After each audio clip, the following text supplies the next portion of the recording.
Hello, I'm Al Foran and you're listening to In Conversation With. Good afternoon and welcome to In Conversation With. We're coming to you from a new location once again. Lads, where are we? We are in Portmarnock. We are in Portmarnock. Yeah, not. No, Malahide. Malahide. Bring the cabin man to Dublin for a day. Close though, we're 5 minutes away from Portmarnock. We're 5 minutes away. And that is your hometown, of course. Yeah. I suppose we better let everyone know who we are. We are sitting here in the humble home of Mr. Al Foran, comedian, impressionist, man of many talents and man of many different voices. Al, thanks very much for having us today. Yeah, pleasure, lads. Absolute pleasure. So we'll start like we traditionally do. What did you initially think when I approached you to be on the podcast there a few weeks ago? Initially, I've gone on many podcasts before, and I always enjoy going on them because I suppose I get to be myself for whatever 40 minutes to an hour and a half, and I don't get to kind of, nobody kind of plays the monkey dance it up, or do this and do that, so it's, I enjoy it. I do. I enjoy going on podcasts. Actually, how did Colin reach out to you now? Did he slide into your DMs or was it an email? Okay. Yeah. Okay, and did a lot of our guests comment on the wording of Colin's emails? He gets a lot of good positive feedback for it, Oh yeah, it was great wording in the email. Yeah, very professional. Very professional, Absolutely. Where I was just no problem, pal. Exactly. This is it. It was the exact same. Like I've had that with a couple of guests. Like Kieran King was the same, very casual response. But Al didn't drop us an X now, like Kieran did. Yeah, Kieran did actually drop the X. But yeah, again, like it is funny when I send that kind of very politely worded email and you get back to casual response. You're always saying no problem, pal, and then if you say I'll see you on so and so, pal, you say oh shit, I have to take it pal, put in buddy just to just mix it up. Change it up a bit. I got man, I got bud, I got buddy, I got pal, all that, yeah. Right, so we'll get straight into it. So anybody who doesn't know Al, if they hasn't seen his terrific work on social media and other fields, you're an impressionist and comedian. Well, when did you get the flavour for it first? I think any impressionist will tell you that, how they started off was impersonating family members at the weddings and the parties. I was impersonating my uncles, my aunties from a very early age. From around the age of 10. I remember my parents' wedding. How many years ago now? Jesus, how many years? About 17 years. Yeah, 17 years ago now. 17 years ago in March, I was 10 years old, and I stood up to make a speech. And in my speech, I was impersonating my brother, my two uncles, my aunties, and ripped anyone that was in sight, basically. Yeah. Not so much. The impressions weren't accurate, but they were just more so the mannerisms. And, I suppose like all the people who were at the wedding were wondering like the balls of this 10-year-old kid to get up and make a speech and start impersonating everyone at the table. But yeah, that's what I did. That's what I did at a very young age. And was it like coming into that wedding now? Was it said to you before? Al, will you do 10 minutes up on the stage? Will you? I think so, yeah. I think it was. It was always kind of a party trick of mine to impersonate the family members. I had done it a few months previous, and then I just decided, feck it, I'll go up and do it for the crack. And so there was aunties and uncles giving me a few quid after, and it was great. Give you the boat then. Yeah, sipping the Coca-Cola. I was delighted with myself, so... And when did the impressions move out of the Foran clan then? When did you start looking towards popular figures? I'd say from around say 17. I started impersonating. It started off football, Ferguson and Mourinho and all of those different characters. Jeff Stelling. We have Premier League years on in the background. Yeah, we do. It's always on. And Alison puts her eyes up to heaven when she sees the Premier League years is on. But that's how it started. Just impersonating the football characters when I was 17, and that's when it really did begin. I did my first gig when I was 18. I'd say 3-4 months before my leaving cert. Wow. Yeah. Where was that? Portmarnock. The Sports and Leisure Centre. Okay. It was in a room. It used to be. It was called the Live Room then. It's now called the Martello Room. Plenty of plenty of big time comedians have headlined there. Tommy Tiernan, Jason Byrne, Very good. and I did my first gig there. Baptism of fire. 150 people. Oh, it was all over the place, as expected. You know, my first ever gig. I never went to do any open mics or anything like that. I just went up and did the impressions. How was it arranged? Was there 20 minutes of it was material for, you know, the normal impressions, the celebrity impressions that I did, and then I picked out people in the crowd, and then I started impersonating them. Just off the cuff, like? Just off the cuff. Very good. Off the cuff is my forte. It's my forte. It's my go-to. Al, did impersonating ever get you in trouble in school? No. Actually, were you a cheeky chap in school now? I was. Okay. I was, but not. You weren't bold as such. You were bold, yeah. And you know, if the teachers gave out to me and they said, you can't be doing, you know, stop. You know, I would. I wasn't the type to back at them. But they knew I was a bit of a messer. But no, they never got me in trouble. I would impersonate a lot of the teachers. And I think they kind of enjoyed it. Yeah. You know, they didn't take any offence to it. I remember around the time before my gig, when I was 18, the school chaplain, Sister Geraldine, got me to go on the intercom. If you remember, like the PA, like? Yeah, the PA system to over 1,000 kids in the school. And if you remember, I think maybe 9 years ago, Jedward were the in thing. And that was one of my impressions that I did then. And I remember I did John and Edward on the intercom, but people genuinely thought that was them. Yeah. And I remember, oh Jesus, it was great though.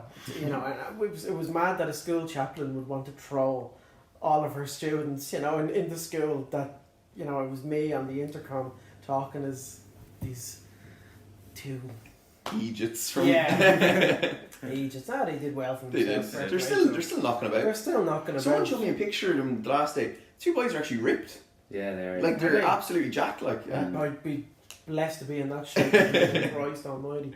But I was going to say to you, because you know, obviously you're expecting your child now any day now. Yeah.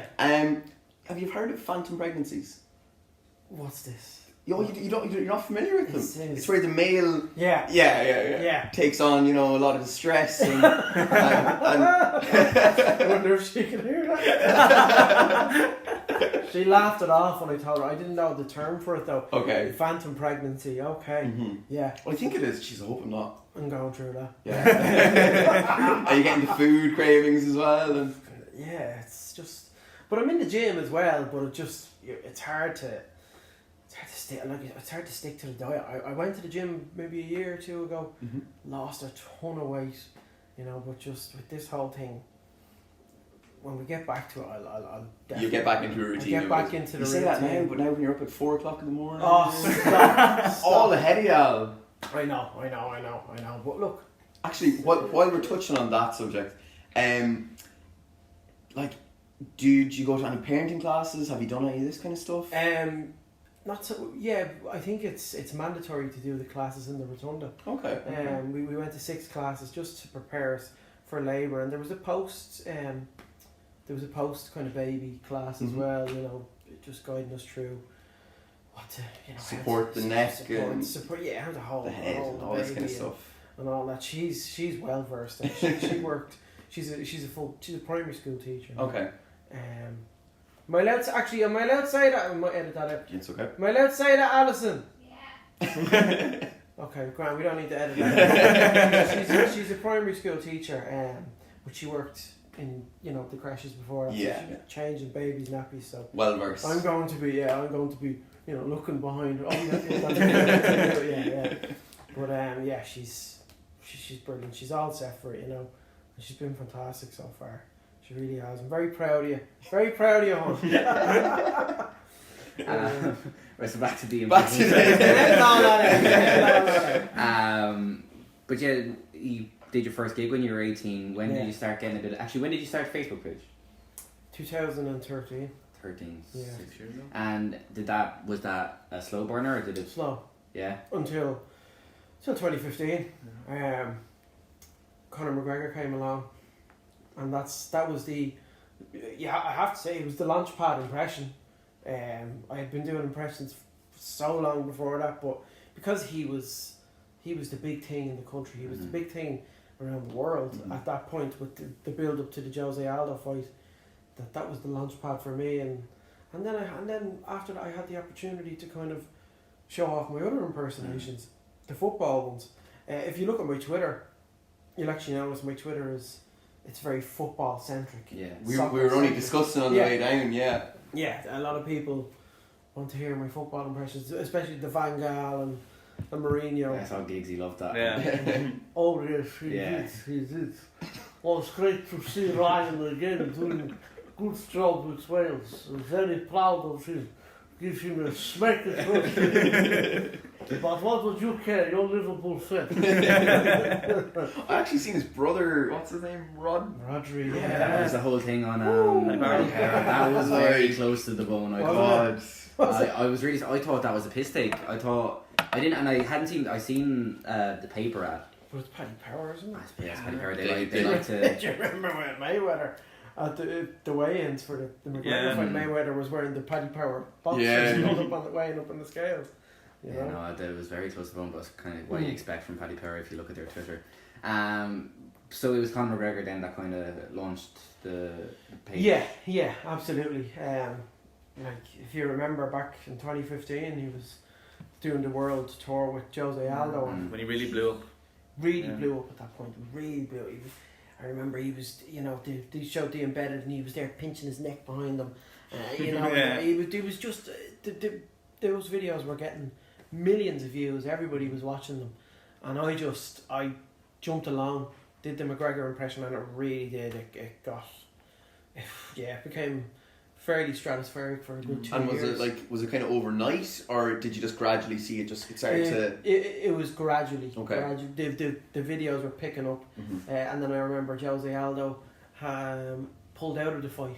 Oh, Yeah, because initially he played rib Arnie injury. for Chad Mendes. Chad Mendes in July. It was Chad Mendes.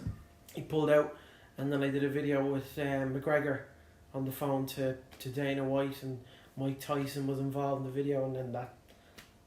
I look back at it now and it's a shit video. It's a terrible video compared to what I pull out now, but it went viral. At the time it was at a time where any Facebook videos were just going viral like that at the click of a finger, until all of the algorithm changes came in. But yeah, it really launched everything. It was kind of the pathway to me leaving my job. Later on in the year, you were working retail at that point, wasn't it? I was working retail. I enjoyed it. I worked retail. I went on a J1 in Chicago. Very good. I don't know if you guys did your J. I went to New York a couple of years ago. Yeah. I the best decision I ever made in my life. Yeah, that's what I said at the time. At the time, did you not like it? I did, and I didn't. I didn't do it properly, to be honest. Okay. So we went out to New York. I didn't want a J1. I went on a holiday visa. Okay. In case Donald Trump's listening, I had all my paperwork in order. Didn't have a fake social security number. So I'm listening. I'm listening to you all day. I don't know. Tell me how your experience. What's a wonderful, great city, New York. Unfortunately, it's my city. I've been there for a long time, but they're a blue state. It's very bad. I'm trying to change that. Trying to change it into a red state. Well, we had a great time. I'm not gonna get. I know right well. Al's just gonna jump in and out the whole time, and I'm gonna get lost. I'm gonna forget. So yeah, we had a great time. Went out on a holiday visa. A lot of the lads we were living with and stuff were actually out in J1s. Found it a lot easier to get work. New York, I thought I was gonna walk into an Irish bar. I was gonna get great tips. All this kind of stuff. And it really didn't work out like that. I ended up I was bar and restaurant manager for a fairly fancy Russian place down in Brooklyn. And but the problem was it was only open 3 months. We had no customers. Half the day I was just going out into the street and hey, do you want a free drink? Trying to bring people in. I was the only one there that spoke English. Such a shame, isn't it? But it's such a shame that there's so many Irish bars and I know. Now it was our thing that we actually went out second week of June, so we were kind of late out by J1 standards and stuff, and we struggled out there was a local guy from where I'm from, got my girlfriend at the time a job in the pub he was working as a host, but like there was no bartending jobs going. I didn't want to do the hosting because I was thinking tips, you know, and they don't really get tips. Yeah. So had a great time. The only thing, if I was going to, I'd do it properly. Yeah. Like I was going into places and saying any work, they're saying you have your visa, you do, and I was lying and saying yeah, I actually have. I'm an American citizen. I was born here, lived in Ireland. Okay. But yeah, I had a great time. Yeah. I would do it slightly differently. Yeah. Of course. Yeah. Like I definitely go out earlier. Definitely would have tried to organise. Like now, in fairness, Were you over with a bunch of lads, were you? yeah. So we lived. So initially we lived in Woodlawn, which is like the really Irish area. Lived there for about 3 weeks, but it was just, we might as well have been at home. Honestly, I might as well have been back in Laois, walking down the street. It's just Irish people, Irish accents, everything. Wasn't really any different. So we actually moved down to Brooklyn then. We thought we were going to a really nice part of Brooklyn, Williamsburg, you know, hipster central, all the rest. No. It was actually Bed-Stuy, and we were the only white kids for 10 blocks. So it was a little bit of a baptism of fire, but we never had any problems. And we used to actually have like parties on our rooftop, and we used to, like, all the neighbours used to come and stuff. But the problem was the door up to the roof was actually locked. The only person that had a key for it was the superintendent. He wouldn't give it to anyone. So everyone used to come into our apartment, because it was a top floor apartment, climb up the fire escape. And the fire escape was the scariest thing in the world. Oh, Jesus. Like, it did not feel safe. I'm only a little man. I don't weigh very much. And I tell you, it used to be shaking. It used to... You probably had a lovely view of... Oh, it was amazing. Like, we had the whole skyline. It was great. But tell us about Chicago. What did you work as? Well, I didn't make much money over there. I was working in retail, like, making feck all. The lads were working in restaurants, and about 2 or 3 of them were working in 2 restaurants in, where is it, Navy Pier, and they were making like so much tips. They were coming home with so much money. I was coming home with the basic minimum wage fee, working in Top Man over there in Michigan Avenue. But we just, the experience of it was amazing. We lived up in a place called Jarvis, which was the second last stop on the Red Line in Chicago. If anyone's been on their J1, they'd either stay in Jarvis, Loyola, or the one, I can't remember the other stop before it or after it. But we were one of the last stops anyway. The experience was unbelievable. It was great. Like, it just a really, really good city. The weather, fantastic. Like, I don't know, in America, the summers they have are unbelievable. They get all the seasons in one, don't they? Sure, I think when we were in New York, like, I think on average it's about 38, 39 degrees, humidity up at 70-80%. It's disgusting. Like, you'd shower, you'd get dressed, and as soon as you're dressed, you're sweating already. You're sweating already. I was in New York there for Christmas, and it was like summer. Beautiful weather. Best time to go, really. Yeah. Do you know what? Nice. It was the same. Actually, when I was there, I went to the McGregor-Alvarez fight in 2016. I think it was about 18 degrees. Yeah. And that was November. Because if you go in January, it's ridiculous. Yeah. And even going autumn, it's still very hot. Yeah. So winter is probably the best time to go to New York. Yeah, it is. What I've heard anyway. Any big stories from the J1? Ah, jeez. Any of them PG enough? No. Oh, just to bear in mind now, it's okay. We've got the explicit tag, so say what you like. I tell you, we used to film the lads in the shower, and the lads would go in and just film them and open the shower. And we'd call the person Mister. There was a fella, I'm not giving his name. He got mad at me, but his name was, say, Mr. Wilson or something, and we'd always say Mr. Wilson, or for me, Mr. Foran, and they'd open the fucking thing and film us, just stupid stuff like that. 8 lads in a 2-bedroom What apartment. more could you expect? Like, it was just nuts. Mold in the apartment and everything.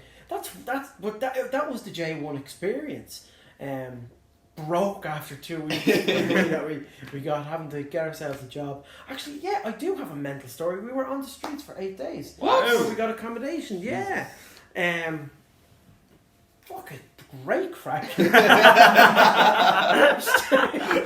stayed in a closed bank.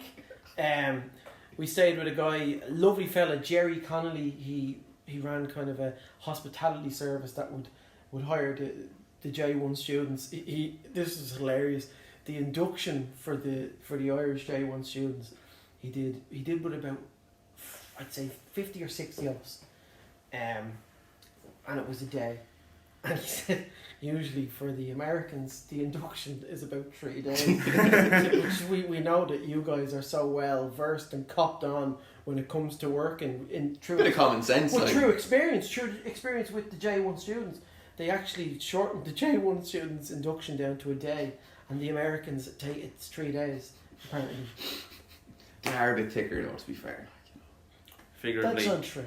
That's not. But yeah, we were kind of shocked by that. But yeah, look, we were 8 days on the streets. We stayed in his house out in the suburbs. Lovely fella, really nice guy. And I was doing my impressions then. Okay. I was doing my Eddie Murphys, and De Niro. So I became a bit of a hit within, the community. There was a fella called Kevin.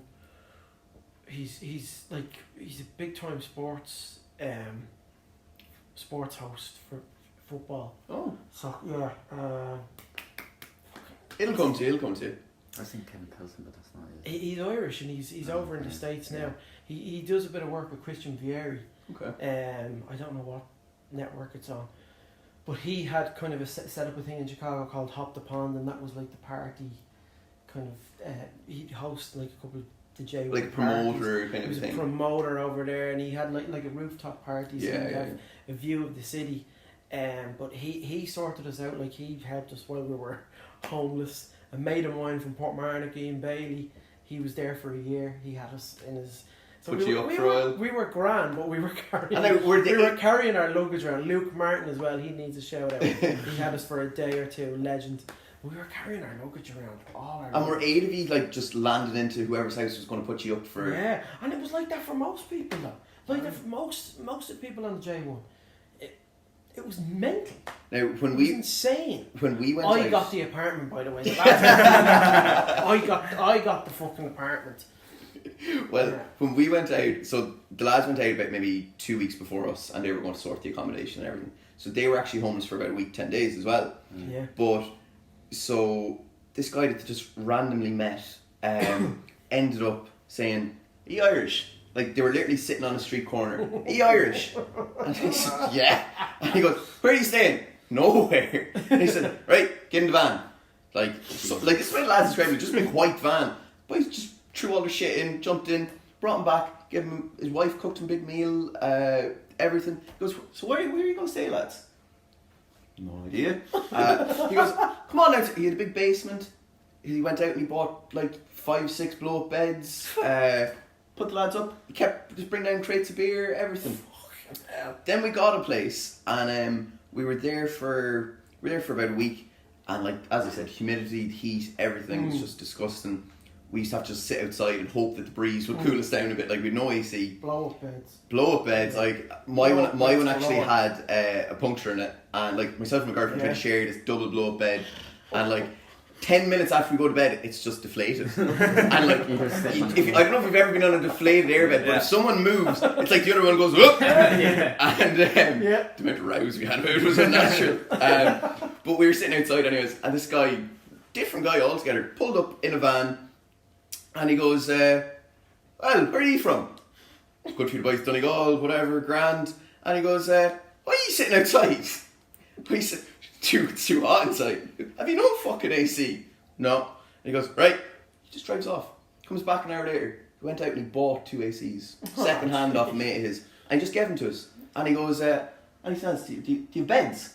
"Do we have enough beds? We can." And yeah, he just goes, "Whenever you're moving out, just give me a buzz and we'll take him back." Fair play. Great country. Yeah. He was a Galway man. Kevin... Jeez, I'm not going to think of his second name. Kevin something, he was a Galway man. Looked after us. Nice fella. Yeah. Right.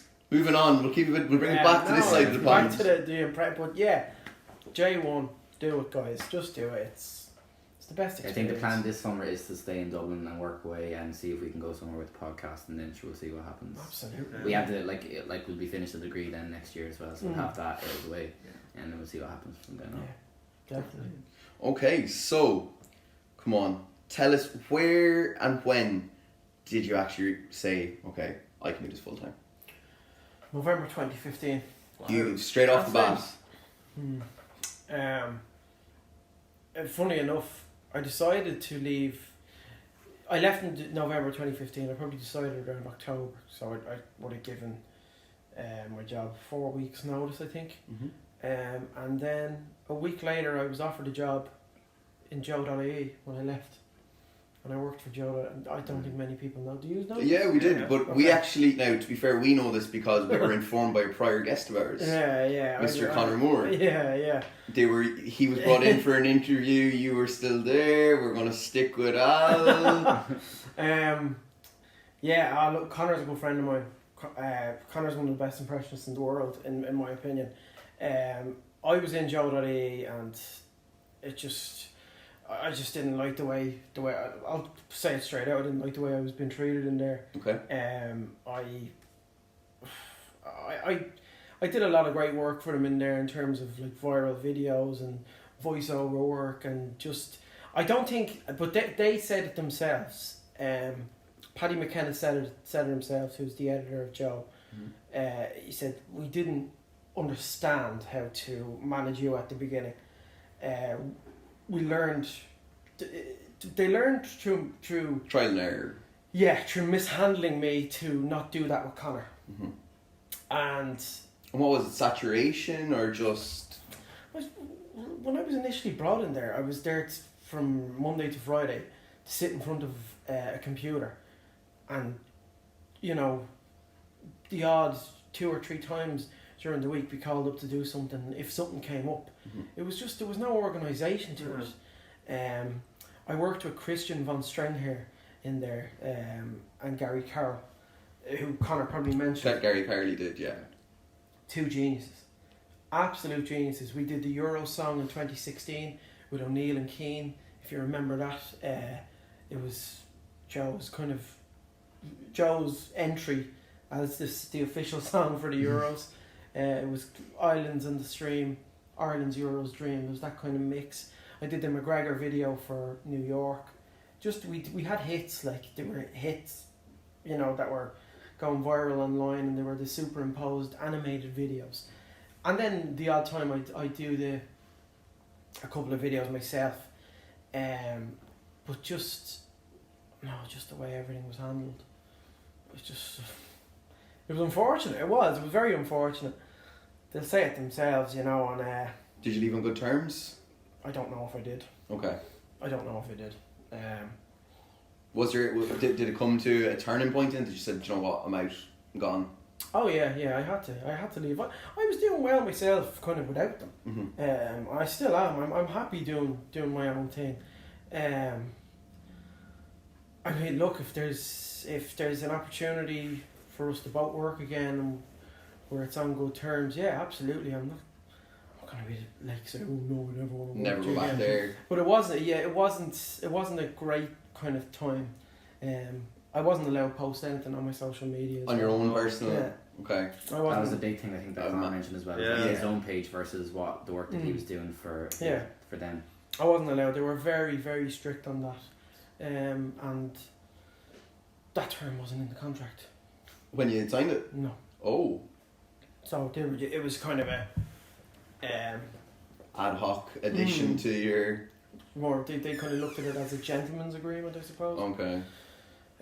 But look, I was in there, and I'm very proud of some of the work that I did in there with Gary and Christian. Because at the time that work, it was a hit on their pages, and I was delighted to provide that. And like they're doing so well. I wish them all the best. They've become a different beast. With the podcast, with Dion's podcast, and fun, a couple of the shows that they're doing in there, they've some unbelievable talent in there. They really do. So, Paddy was good to me when I was in there as well. But it was just, look, it was unfortunate the way it worked out. It really was. And and also some of the writers in there, I'm still talking to this day. Tony Cudahy and Colin Buhig, he's not in there anymore, and Conor Heenan, those lads kind of they were the first to pick up my work, and kind of they wrote articles about my work and they post my social media videos. So for that I am very thankful. But yeah, it ended on a bit of a sour note, unfortunately. Okay. It did. And where did you move to next then? What was next? It was all me next. All Foran Comedy. It was all Foran Comedy next. What was it? 2016 I left Joe. Okay. I was there for about 6 months. And then I was kind of doing work. I was kind of doing freelance work. Mm-hmm. The word was lost in my head. I was doing freelance work up until the end of 2016. And then kind of pushed away from that. And then I started doing my own thing. And I was getting work at a lot of the sportsmen's dinners. Yeah. You know, and okay, March 2017, nearly 2 years ago now, where was the Floyd Mayweather? Oh, the press show over in London. Yeah, of course. Yeah. No, it was in Birmingham. Oh, Birmingham. Sorry. It was a dinner, and it was a dinner kind of in Birmingham, and I was only told an hour before that I was to go on and try and crack the audience up, and I went on as McGregor, and that was one of the biggest videos I've ever done. And I think as well during that time when I was freelance working for Joe, I was doing videos with Schaefer. Schaefer Bates, one of my best mates. He's fantastic. He's phenomenal. He's gonna have a busy few weeks as well with Game of Thrones coming back. One of the staples, of course. Yeah. We just did a simple video with Keen Toomey recording us about 2 years ago, and it got on. It was around the time when Unilad and Lad Boy were doing a share. And with that share, you'd gain about 100,000 followers on, the glory days of Facebook. We did a video together. It was our first ever video when two impressionists meet, and it got about 45 million views. Wow. On Unilad, yeah. Wow. And we're constant. We text each other every day, but we haven't had the time to make any videos. He's over in Cardiff. I'm here. We did it again, and it did really well. It got a couple of million views. When Two Impressions Meet Part 2. So we're going to do it again. There's actually a demand. Schaefer did a Q&A on Instagram, and he was telling me there was 3 or 4 people asking, when are you and Al Foran? Yeah, so to hear that is brilliant. It's great. So definitely I'm going to do a bit of work with him. So Al, when did you consider taking your brand of comedy and doing tours? Yeah, where did the live show develop out of? It was more. I'll be honest, I didn't really like the tour. No?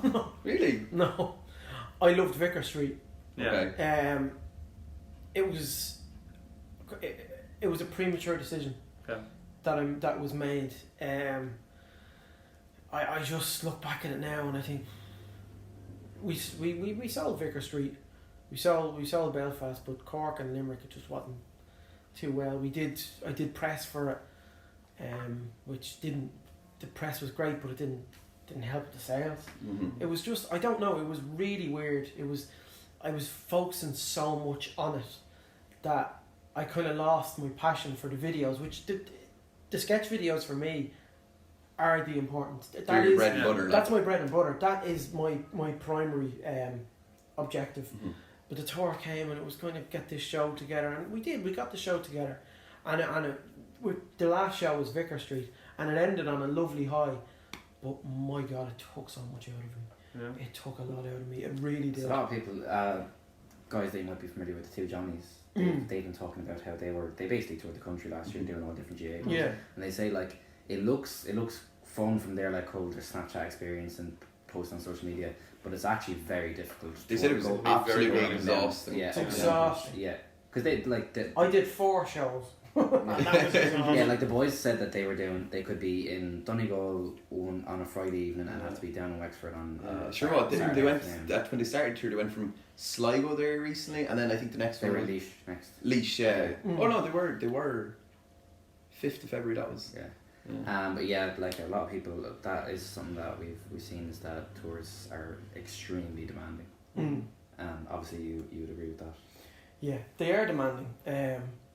and it makes you really miss the work that you always do. It makes you the tours make you miss the work that made you get the tour. Back to your roots. Yeah. Obviously enough, you're over and back from England quite often. Yeah. Does that take its toll? Yeah. Oh, it does. But it's enjoyable because it's a relaxed kind of setting. The gig. It's a sportsman's dinner. The MC sits with me for 25 to 30 minutes. I already have the script written. I've sent it on to them the day before through email. So it's just kind of a questions and answers kind of round. And I categorise each impressions. It works. It's charm. For those gigs, it works an absolute charm. And how long would you do for that? Like say, 25 minutes. Yeah, but 25 minutes. When you were doing the live shows, they were what, hour and a half, hour and a half with different sketches. Okay, attached to each one. That's a lot. It's a lot, and it's something that I probably won't do. And I'm not saying that I'll never go back to doing a tour again. Different format. I'm working on doing it in a completely different format. I went with the way that Mario Rosenstock and Oliver Callan would do their shows, and they did it successfully. But I'm quite different to them in a sense that I do rely heavily on my improvisational skills, whereas a lot of what they do is strictly. Yeah, it's sticking to the script. There's a lot of audience interaction with myself as well. So I'm gonna try to do it a different way. Definitely a different way. So you said that you've done like a lot of sports dinners, and obviously you're over and back to England. So you've definitely met some of your heroes, I'd say, in the sporting world. Who was one, or even a couple, if you like to mention, that you talk butterflies in the tummy, kind of. Skulls. Oh, of course. Gigsy. Skulls gigs. Yeah, that was unbelievable. I'd say meeting McGregor was surreal. As you know, that was the impression that got your start. There's your man over there that does the impression. Every time I meet him, he forget. He I think twice I met him, he knew who I was. Then the other 2 times I met him, he forgot who I was. But when he met me, he goes, "Yeah, you sound nothing like me and all that and this and that." But well done, you do a very good job on the other impressions. But yeah, that was the experience of meeting him. I met Mike Tyson. Oh, did you do the impersonation in front of him? No, unfortunately, I didn't get to do the impression from him because he probably punched me in the face. That was surreal. I'd be like if I was taking the mick out of Mike Tyson, then actually met him, I'd be scared because that was crazy because we were in the room. It was myself and my cousin were in the room, and my cousin, I brought him along because he's a huge boxing fan, and Mike Tyson was his favorite boxer of all time. Like he'd watch Mike Tyson's fights, and he loved him, you know. And it was the scariest thing ever. It was like 3 of his security guards walked in, then he walked in. He was like that, and his eyes were fixed on the 2 of us, and we looked at. And the security said, "You need to move out now." And we were like, okay, no problem. But he just came in, and it was the glare he gave us that frightened the bejesus out of us. That was the most surreal. Yeah. Definitely the most surreal. The best one was the Giggsy and Scholes. So they were so sad. They were so nice to me. They were like, they were telling me how much they enjoyed my show and the work, and that was incredible. Just because I watched those two growing up. Those 2 guys growing up and week in, week out, and that was amazing. You know, I don't think anything will top that. Doing that gig, the class of '92, obviously minus Bex, but doing that gig in front of them and getting a picture with them on stage in Hotel Football, that was amazing. Do you think you could? Is there anyone that you've in your sights that might topple it? I would say Robert De Niro and Alex Ferguson would probably be. Yeah, meeting Fergie would be. I'm sure that one would probably be soon enough. That would present itself. It could possibly be tomorrow evening. Whoa. For it's Paddy Crerand's Man United Legends. He's a character as well. It's his 80th birthday. Okay. So I'm doing a little spot at that tomorrow evening in MUTV. So hopefully. Yeah. Hopefully the synopsis of the podcast he's put. He did get to meet Alex. Keep us updated. We'll just throw in a little soundbite at the end. Update, he did. So yeah, you're doing your own thing now, the Foran comedy. Are you a man that sets himself goals, or are you just taking it as it comes? No, I'm kind of doing both at the minute, but I am setting myself goals. I'm trying to crack different markets. As I said to you guys before, I'm looking at doing like the professional wrestling impersonations. You know, in a sense, a lot of us are taking a leaf out of what Connor did. Yeah. He's seen a niche and he went for it. Connor's seen a niche and he went for it, and it's like it was a genius move on his part. With the golf impressions, so that's what I'm doing. I'm seeing a niche. I think you have to have an interest though. Like Connor has a really massive interest in golf, which it helps you. Yeah. Impressions. Yeah. I have a huge interest, obviously, in football and in acting, in film. So that's why I do a lot of the actors. But yeah, I'm trying to kind of crack that market, and I think I did. I got a good kind of reaction on Twitter from that video. It wasn't particularly funny because what can you do with wrestlers? You have to like scream and shout. Jump around. I made the video with just a shout out as well to the lads I use for production, Dice Men Productions. They work with Alan Colgan as well. Oh, very good. They're phenomenal. They're up and coming, like, and their work is really it's really good. But I remember after I did that video, I had a massive migraine because I was just screaming so much. I was doing Hogan's, what are you going to do, brother? I was doing Hulk Hogan, I was talking like that, brother. You know, and Macho Man, and I was screaming like Stone Cold. And I remember thinking, oh my God, I've shouted, over the last 4 or 5 years, I've screamed and shouted as Al Pacino. And I've never got a migraine from that. My God.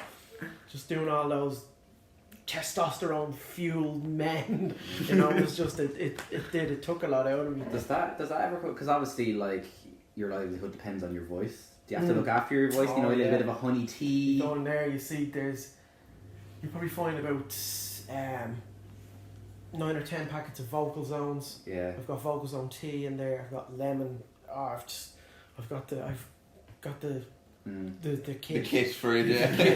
This is question because I remember a few years ago, was Ronaldo insured his legs for millions. Would you ever insure your voice? You got a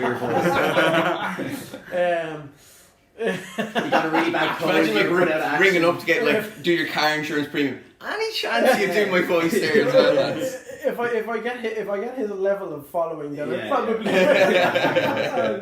But it's you have to keep it. You have to keep it safe, I suppose. Like it's not the best now. I was gigging last night in Bray at the Bray Comedy Festival, so you have to kind of keep on top of it, but not too much of the Vocal Zones either.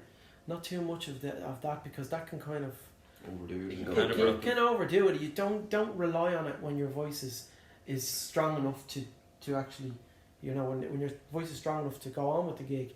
If you're feeling a bit, then go for it. You know, it's that go-to. Let's talk about some of the impressions themselves. Yeah, what are your favourites, and maybe some that you're kind of sick of doing at this stage?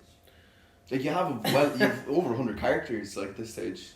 I think so. Yeah. I think so. I can't. I doubt you sat down and just counted them all up, but no, I was pushing it anyways. My dad, who else? My dad is my manager. Yeah. No, I've signed with a new agency as well, Aviary, and the 3 guys who are in that agency is Barry Murphy of Après Match, James White, he manages Foil Arms and Hog, and John Henderson, who manages Jason Byrne. So these guys are good in terms of like they're training me now. They're training me in my. They know the business. In my comedy skills, and sense, you know. They're kind of saying, yes, you're relying on the improv skills, but let's kind of balance that with the script as well, you know. And they've been brilliant so far. And that was my dad's... Oh, sorry, I know we're going off with the impression, but that was my dad's ultimate goal, to kind of, you know, hand me off to bring you to a certain point. Then you know, my dad's helped me so much, you know, throughout my career in the last 2 years. He's been brilliant, and he's he doesn't know much about the business. He'll admit that himself. Kind of learning as he goes. He's learning as he goes, but he's still there. He's still kind of managing me. He's still looking after the nitty gritty kind of side of it. Yeah, taxes and all that, and Oh, yeah, all that kind that of heavy stuff. all that malark. Yeah. But yeah, no, I'm happy. I'm happy with them at the minute. It was a good move on my part. Tony Cantwell is in. Very good. He's with them as well. He cracks me. He's just hilarious. Him and Foil Arms. I went to see the boys. They did a show in Waterford there a few months ago. Aren't they phenomenal? The stage, yeah. Have they been on the podcast? No, I've tried to reach out to them. Yeah. I haven't gotten You might put in a word for us if you ever. Absolutely. They're just unbelievable. I actually what was hilarious is when they were it was a Saturday evening, they were doing the Waterford gig, and I work in a bookshop in the city centre, and me and my friend were on our lunch breaks. I went down to O'Brien sandwich bar, met one of the boys. She went off to a different Indian restaurant, met one of the other lads. Totally by chance. It was by chance. Yeah, and then we met them at the gig after, and was like, was I talking to you at O'Brien's? I was like, yeah, that was me. But no, yeah, they're great lads, and I'd be really good friends with Rory Stories. Oh yeah. I just have so much time for him. He's in terms of advice and just Parenting advice now, because Rory. I'm getting recently all had. I'm getting all that now. Well, he has a young daughter as well. Yeah. And he's had his little fella Zach. But yeah, just in terms of advice and in the business and to social media, he's great. Like he's a really nice fella. You know, he's always talking like that. I'll tell you something. Like when we text each other, I get about like a 4-minute WhatsApp voice message. Right, I'm gonna make myself a cup of tea. But he's just. Would you get a lot of his? I don't mean this in a bad way. I know you're quite soccer oriented, and Rory's quite GA oriented. You know. Some of the stuff. Well, I think anyone can get the desperate male. Yeah. Is it PJ? Is that the name? PJ, of the character? yeah. PJ, the desperate, and the typical dubs. Kind of real 16 is Dublin on. What's the score in the Liverpool? You know that kind of. Yeah. Yeah, definitely get that. There's a few that I'm kind of lost. No, I wouldn't get that. It's disgraceful. I played GAA for Navan Marnogue. Oh, did you? Marnock at a very young age. Yeah, good memories. But I think some Rory stuff is brilliant. I think his general comedy is what people love as well now. The stuff he does with Enya as well goes down a hit, you know. And then I suppose we'll bring it back just to kind of your method. Like, how do you decide now you want to do a new character? What is your process for that? Okay. An example would probably be Ole. Okay. Ole Gunnar Solskjaer. So a couple of weeks ago, it sounded like I was doing like that kind of Arsenal fan TV. Okay. That's how bad it was at the start. He's got a very strange accent, Ole. It's kind of So mixed strange. Swedish and Manchester. You know, you're just talking more like this. The players are playing fantastic football, and we're just learning every day to just play good football and not be so negative about everything. Why did you lose the match the other night? Well, at least I was positive. But the inflection of the impression is the so it's like the It's the mannerisms to it. But that the starts the sentences off. So it's I think we're playing just really, really good football. We can rotate at any minute. Obviously can't rotate Alexis Sanchez because he's shit. But yeah, it's like that, and it's This podcast is not endorsed by Ole Gunnar Solskjaer. it's the with Wayne Rooney as well. So had a bit of a bus up in the Baltimore airport. Things aren't going too well. So it's there's an inflection to each impression, you know. So something that set you rolling, like, basically. it gets the ball rolling. Okay. Yeah. And like With Mourinho, I think, you know, so it starts. I think I listened when we were doing our research. I listened to a podcast that you'd done, head stuff. Oh yeah. Yeah. Oh, God, that was about 3.5 years ago. Yeah. And I think during that you said like your one from McGregor was the laugh. Yeah. You know, that Yeah. was kind of what set you. Yeah. What was probably your toughest impression to nail? Olay was quite tough. Oh God, what was tough? What was really tough? Was there any of them you kind of said after trying for a while, God, I'm not going to get this? Like, would it have been Klopp? Might have been Klopp. Klopp is still an uphill battle for me. I can't. I'll have to come back to you on that one. That's right. That's right. Which one was tough? Because was there one that just came to you just straight off the bat? Like, yeah, straight. There's some that come like that, and there's some that take weeks, and you're like, oh, for God's sake. What's been the easiest one? Just roll off the bat. McGregor wasn't easy. I'd imagine the American twang to it is kind of. See, anybody like I think.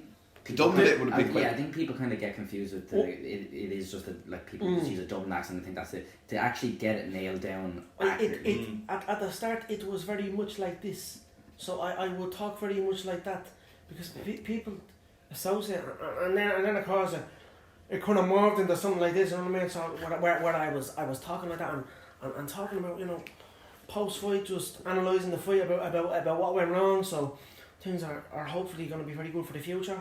Do you know what I mean? Maybe get a rematch with Khabib. No, probably not. But that's where I kind of got from. Yeah. The easiest one, yes, I know what the easiest one was Katie Taylor. Really? Oh. I was just One of asking your about that. best, One of your best. Yeah. Well, yeah, obviously, you know, you're kind of, you're wrecking your voice, obviously, just trying to do it, and, you know, just speaking about the past experiences and stuff like that. So, it's actually perfect right now because I was in my hometown of Bray last night doing the gig. It was great to see all Doug from down the road there. Had a great chat with him there yesterday. So that was easy. I rewatched the Katie documentary only like last week, and oh my God, I might as well be saying I got a message from someone on Instagram telling me don't impersonate her. You know how it makes her feel. It makes her feel really bad about it. It's like, she commented on one of the videos with Cherry laughing and all. Why would she care?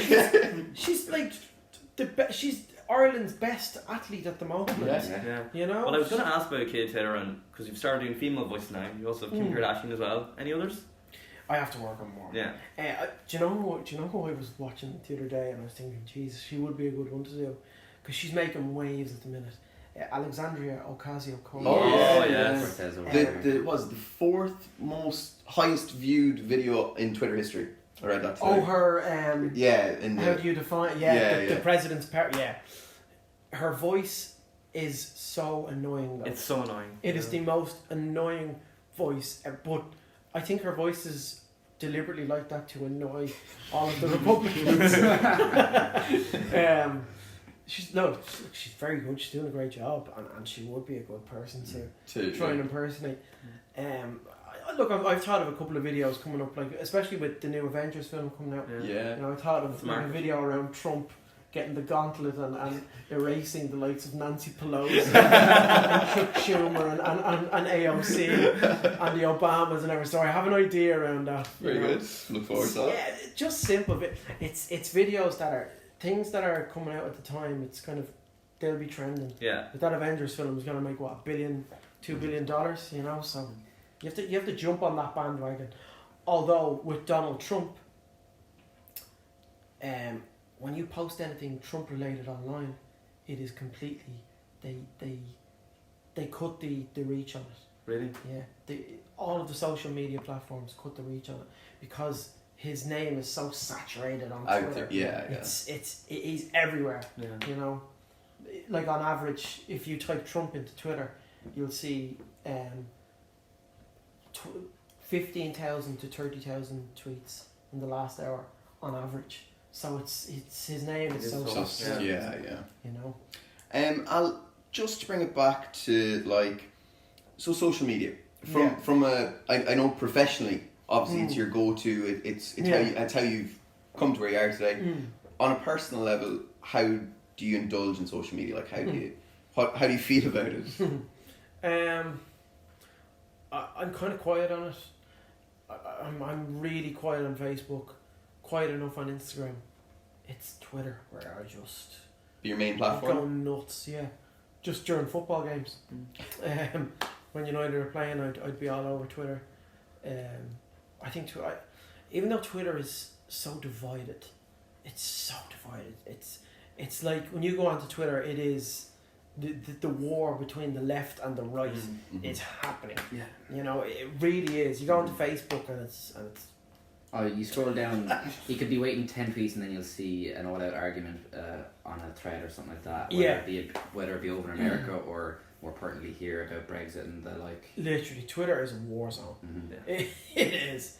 Whereas Facebook is Facebook has become, well, I go onto Facebook and I'm scrolling down and all I see is people sharing viral videos of, you know, you scroll through Alison's Facebook, you see viral videos of cute dogs or cute babies, you know, and that's lovely and all that.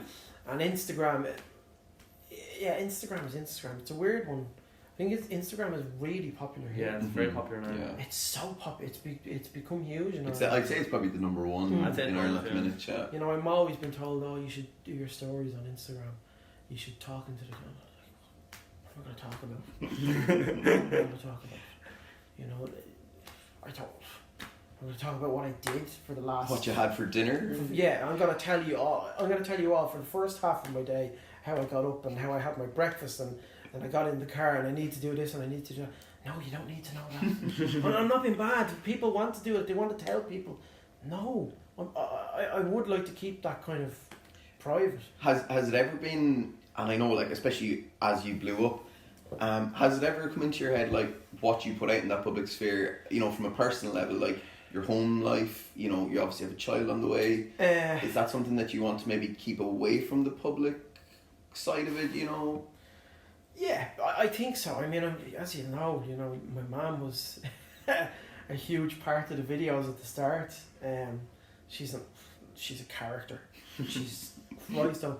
I am, in terms of my humour, I am my mum, and kind of my other side, my interests and hobbies, I'd be my dad. Okay. You know, but my mum, just her overall.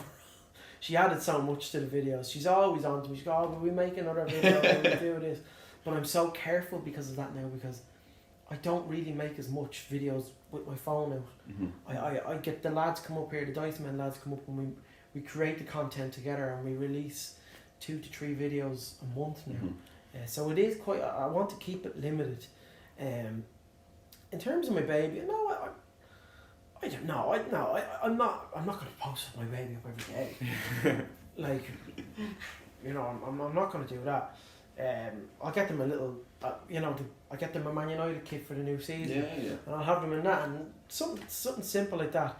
The Rugby World Cup coming up in September, you know, and I'll put them in the little kit for just simple. You looking forward to that kind of crack now, getting to express the sports side, put your stamp. Yeah. Yeah, she's not. But I can't wait to put them in a Man United kit. Sorry. That's Carl, fine. I know. But I'll send you a Liverpool. no, I You really won't. He's the cheapest man I know. I'm from Cavan. Don't talk to your friend. Don't talk to your friend like that. Cavan's a wonderful place. The Sleeve Russell Hotel, fantastic. Is it in Cavan? It's right beside Yeah, where he right lives. beside it. Yeah. Shawnee Quinn territory, you know. It's okay. Bandit country.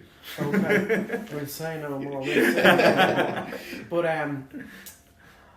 yeah. Look, on that, like, if we're out on a walk, I'll post that picture up. I'm not like, no, I'm not posting anything up. Nobody's going to see my baby. No, I won't be like that. Okay. I won't document it every day. Like I won't put up about 40 Instagram stories a day. I'm sorry, I'm just not into it. I'm not into it. Yeah. I'm really not into it. And people tell me, oh, you'll get followers from doing the stories. What am I going to do? No. What do you make of influencers? Like, you have a talent, and you know you're doing well from your talent. What's their talent apart from a good bit of makeup?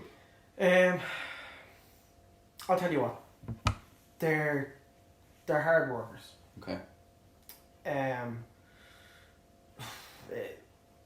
admit it can be frustrating. It can be frustrating that I've worked hard on. I know you say talent. I don't like saying that word, but I've worked hard on trying to improve my abilities, and I'm giving people my content essentially for free, and it does sicken me when I see them. It's for 3 or 4 posts a day. It's just them holding up a product, and they get so and so. I don't know what the figures are. I don't know what the feeding. Have you been approached yourself for things like that? No. If I'm approached, there's work that's put into branded content. Mm-hmm. The lads come up here. We put together a script. We send on the script to the client. That's the kind of work that we're getting. Okay. I work my ass off to make it good, to make it, professional. Mm-hmm. So, in that sense, it is very frustrating. It is, she's watching somebody interview. I won't name them. She's watching some of them. They have babies and they're getting free stuff. Yeah. We're going out and we're getting everything sorted. It can be a bit disheartening. We are conscious that myself and Greg have to be back in DCU for 5 o'clock, which involves getting there somehow. So we'll move into some of the lighter side as we kind of finish up here. So, well, you talked about the tea for your voice, but tea or coffee? Coffee. How do you take a coffee? Moderate enough. Yeah. Milk and sugar? Milk and sweetener. Now, is that you're doing now, or No, milk and candy ale. She can't take sweetener actually. Oh, No, when you're pregnant you can't take sweetener. really? That's a tip. Yeah. There you go. There you go. Anybody needs In case any of us ever get anybody pregnant. needs any tips on the man to go to. Ala, favourite gadget? What's your what could you not live without? What gadget could you not live without? Gadgets. Your phone, But your camera, that's your iPad, your I was gonna say phone, but that's such a boring answer. AirPods, anything like that. Actually, when we met I Connor, would say phone. he actually got the bus out to DCU to us, and we were chatting to him for about 2 minutes, and he still had his AirPods in. I was like, "Hey Connor, you've got AirPods in," and he goes, "Oh yeah, I barely even noticed that they're there anymore." And I was like, "Oh." He goes, "Why?" I was like, "You look like a prick." Yeah, he actually did say that was within 2 minutes of meeting Connor Moore, so And we both, Colin and Greg, have AirPods. yeah, we were actually saying last week, we should actually email Connor a picture of the two of us with AirPods. we're bankers too. I don't know if this question is entirely safe now, but did you ever experience Tinder? Oh yeah. Yeah? Former Alison, I've experienced Tinder. Yeah. Did you meet Alison on Tinder? No. Oh, that would have been a I'm great telling you Valentine's about story. Alison. I didn't actually meet her on Tinder, and no, but Tinder's a great thing now because it's how most couples are getting together. Yeah. It is. Any horror stories from Tinder? No, not particularly. I can't. Jesus. Get catfished at any point? You really are fishing, aren't you? Oh yeah, getting right in there. I don't know if I was cat. No, I don't really. No, I don't think so. Okay. Never turned up for a date and you're just like, that is not who I. No, that's terrible. No. I had a couple of dates on Tinder and they went grand. They weren't. That was it really. Alright, okay. Yeah. 3 guests, living or dead, that you'd invite out for a pint, let's say. For a point, yeah. Oh God, so many. 3 guests are dead. Living or dead. Living or dead? Yeah, living or dead. That you'd invite out for a pint. Why am I lost here? I know I'm very conscious. You guys have to get back. We have one more little thing that we want to do too. Robin Williams. Oh, okay. Yeah. Very good. Robin Williams, Larry David. Did you watch Curb Your Enthusiasm? Yeah. Pretty good. I'm very happy. We got one more person to say. Okay. One more person. It would be. I suppose football side of things, wouldn't it? Oh, this is so hard to choose. Christ, on a bike.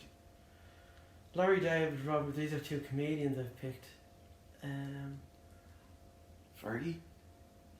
Yeah, probably I Ferguson. was going to suggest Cantona.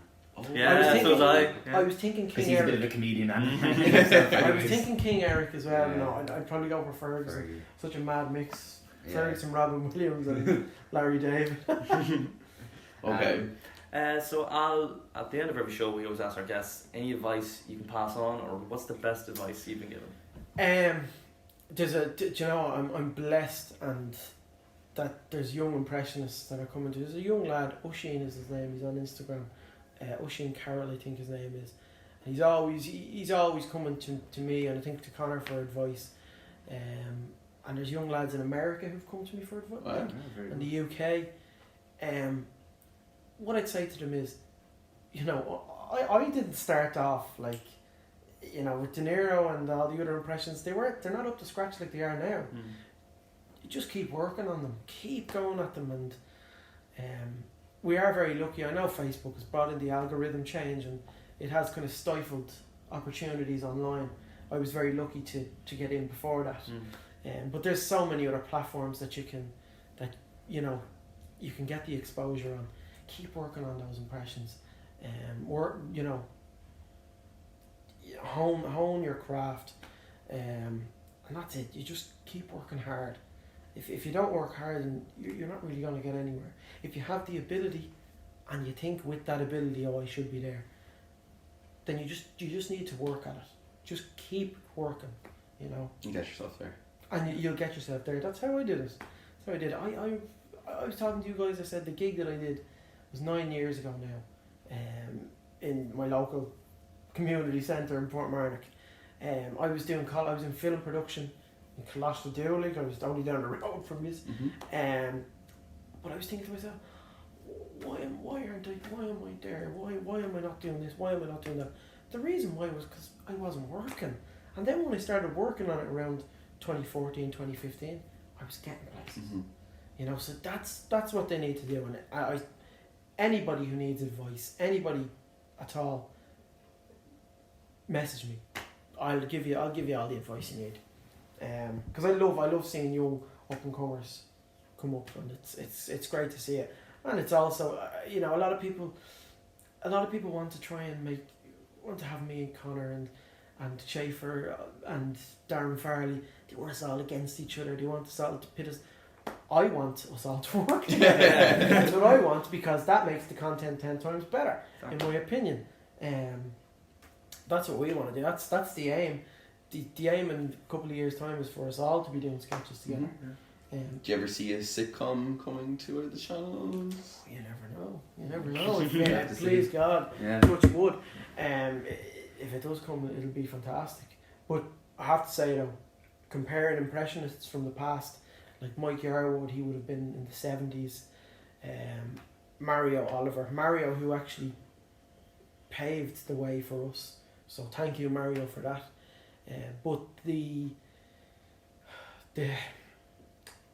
level of, in terms of impersonations nowadays, it's got to a level where the accuracy is, the demand for accuracy is there now. So you need to, a couple of years ago they would have done a facial expression. Oh, that's brilliant. But with the internet now and everyone is evolved. 4K and everything. 4K, everything. It needs to be up to scratch. Very good. Very Perfect. good. Well, thank you very much for taking Thanks, the time lads. Thanks today. for coming. Thank you for the flowers as well. It's Valentine's Day, and these gentlemen here brought flowers. So. But they're not really for you, if we're being honest now. I know, they're for But- Alison. Getting on your Just want to say to the DCU students, thank you so much. Really, really, really, really appreciate this. Big year ahead for me now. Just keep winning, and just doing my thing, and not putting down my opponent. Not saying that they're crap, even though in my head I think they are. But thanks, guys. Thanks a million. Cheers. Been in conversation with Katie Taylor / Al Foran. Thanks very much for listening. Perfect. Brilliant, Alan. Thanks. We've Thanks, one lad. little thing we were going to try. We did it with Connor. Yeah. So with Connor, we actually rang Colum's dad, and he pretended to be Joe Brawley and asked him if he could organise a match for the weekend. Right. Okay. For the underage GA. So will we Do you have a preference out of the two options? Which one is more believable? Either, I think, right? So, my dad was a florist for 25 years Okay. in Portlaoise. She had a shop. It's closed about 10 or 12 years now, but every Valentine's Day. Are you with 3, by the way? I am heir. Okay, yeah, you'll get good signal. Oh, grand. I'm with 3, they're shocking. Oh, they are. And don't even bother trying to ring tech support because. Anyways. I know. Yeah. I know. Yeah. Anyways, so he had a florist 20. Without fail, someone rings every year. Jesus, Tony, I'm after forgetting the wife's fucking Valentine's Day again. Could you try a bouquet of flowers to the house there, right? Something like that. Or the second one is my dad actually does property management now, and he fixes washing machines, dishwashers, all that crack. He was in the Irish Times Weekend magazine. No way. One of his customers is a columnist in it, and she referred to him as Tony Washing Machine Mulhall. So you could ring him and be like, is this Tony Washing Machine Mulhall? I think that's more believable. Could be, yeah. Because it was in the Irish Times things. Yeah. At the moment as well. And who will I do that? Yeah, this is the other thing. It's up to you. Like, Dunphy. Dunphy baby. Yeah, Come on, Dunphy. yeah. Now I'm seeing your article in the Times. It's a very good article. Read it. Very good. You're doing very well for yourself. Just wondering if my washing machine has been all over the place. I'm out in Ranelagh. He lives out in Ranelagh. Yeah.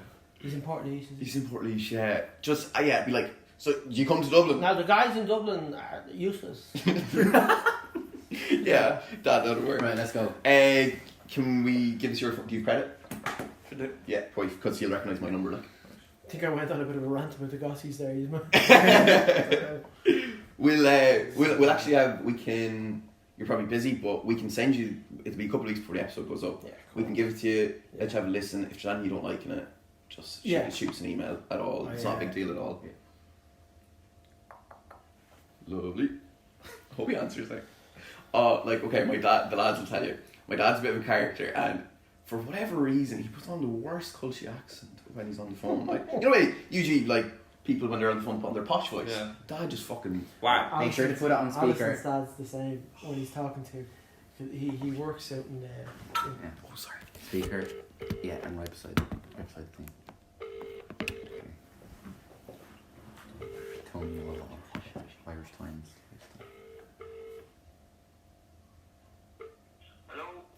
Hello, Tony. It is, yes. How you doing? I seen your article on the Irish Times a couple of weeks ago. Right. It's just about the washing machines. I was very, very impressed with it. And obviously, my washing machine it's been. I don't know what's happening with it, but we've tried to get a couple. I'm actually based out in Ranelagh, in Dublin. Where are you based? I'm based out in Ranelagh in Dublin. Now I know. I'm well aware that you're in Portlaoise, but obviously I want the best. The best for me is what I need. And out in Dublin, they're quite useless. They don't know what they're doing. And I was wondering if you could fix my washing machine out in Ranelagh. We've had a couple of problems with it the last few weeks. I've got 3 different guys out there, and they haven't a clue what to do. I tell you, I wouldn't be interested now in going to Ranelagh now to look at your machine, Well, in terms of fees, what would we be looking at? Because I can, if there's an extra fee added onto that in terms of petrol, that's no problem. I'll pay for that. I seen your article on the Irish Times, and I was very, very interested in it. So. No, I'm glad you were interested in that, but it's of no interest to me to travel to Dublin. I'd rather do anything than go to Dublin to fix a machine now. No, okay, that's no problem. No, but you have to. Names of guys there, that would be very good as well. I know that, but look, you have to realise here, baby, that I seen the article in the Irish Times, and that's a national newspaper. So you could have guys from Sligo or Mayo calling you up and wanting your services. That's the only thing, I tell you, I'm not interested. I had my own, in my own area. I won't go outside my area at all now, Well, if we could work out an extra fee. I don't see your machine being fixed, but I can give you the names of a couple of guys in Dublin there that do very good job there. I've tried around Dublin, and I have to say, Tony, they're useless. And I've seen the reviews about you, about how good you are, and I really would like to have you over. And look, if it means an extra fee, whatever you want, add it on. Just You to could offer me 100,000 and I still won't watch Dublin to fix your washing machine. You know what I mean? I just wouldn't do that. well, how about 200,000, baby? No, even that, no. You may get one of the guys in Dublin, but don't let them charge any more than €70. You know what I mean? It's upset me very much about this, but look, if that's what you want to do, that's what you want to do, and No, I can send you on. I can send you on a couple of names of guys in Dublin there. They're very good now. They really are good now. I've sent them to jobs before, you know, and I recommend them. You know. okay, well that's They might not be as good as me now, but they will be good. Like, not really, they will be good. no problem. Can you give me? I can pass. I'll text you on a couple of numbers there. All right. No problem. I'll give you my details. Can you pass on to them? I will, of course. Yeah. Okay. Yeah.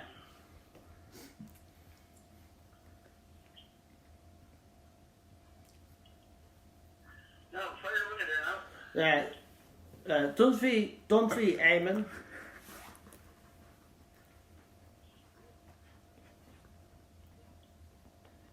I thought you were someone doing your washing for you. You know what I mean? Let's use the washing machine. Well, no, I don't have anyone. No, I don't have to. No, I live a very normal life. I do. Dunphy, Eamon, 45 Ranelagh Court, Ranelagh, Dublin 2, baby. You're not sure where you're living now, Eamon. It's a bit testy now. Are you with this hall today, Eamon? What did no? Listen. All right, Dad.